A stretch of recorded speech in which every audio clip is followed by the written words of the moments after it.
नासिका वक्षस्थल के सम्मुख में जो सूर्य नारायण को अर्घ देता है, जल चढ़ाता है, जो सूर्य को अर्घ रविवार के दिन दे देता है, अगले रविवार तक पैसे की आवक करना प्रारंभ हो जाता है।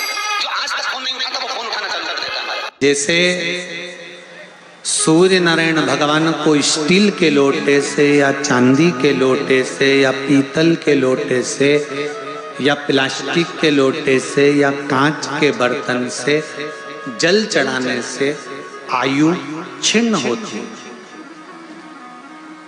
क्या समाप्त होती है? आयु।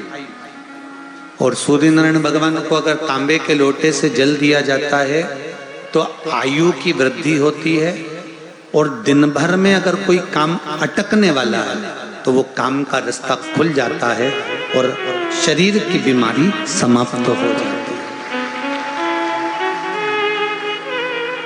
शरीर की बीमारी समाप्त हो जाती है।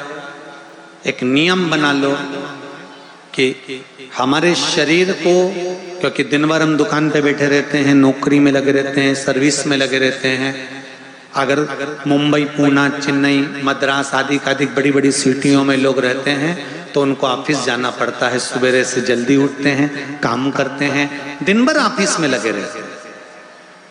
व्यापार करने वाला व्यक्ति व्यापार करता रहता है, नौकरी करने वाला व्यक्ति नौकरी करता रहता है, धंधा करने वाला व्यक्ति धंधा करता रहता है, ठेला चलाने वाला, गाड़ी चलाने वाला गाड़ी चलाता रहता है।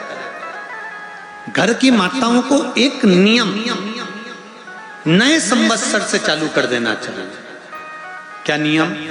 क्योंकि जान है तो जहान है। बोलो सही है कि गलत है?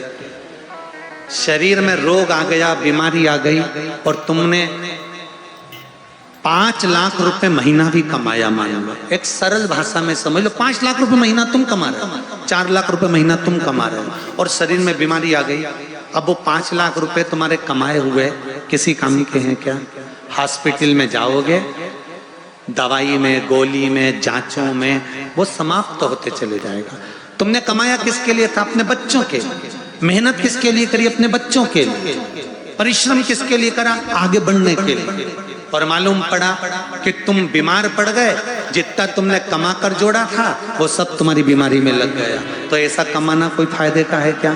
कमाओ, दिल से कमाओ, जितनी तुम्हारी कैपेसिटी है उससे दुगना कमाओ, पर उसके साथ एक काम चालू करो कि तुम अंतिम क्षण तक, जब मौत तुम्हारे दरवाजे पर आए, तुम्हारी उम्र जब पूरी हो, तब तक भी तुम बीमार नहीं पड़ो। उसके लिए एक काम चालू कर दो कि नए साल से हमें तांबे के लोटे में पानी भरना है, सिर से 8 इंच ऊपर रखना है, सूर्य को अर्घ देना है, और जो पानी नीचे गिरेगा उस पानी में से सूर्य का दर्शन करना है। वो पानी जब हमारे शरीर के इस हृदय रेखा के सम्मुख से, इस कपाल रेखा के बीच में से, मध्य से उस पानी की धार जब सूर्य की किरण देगा तो हमारे शरीर में कोई बड़ी बीमारी, ना कैंसर, ना लीवर, ना किडनी, कोई अटैक पटैक आ ही नहीं सकती।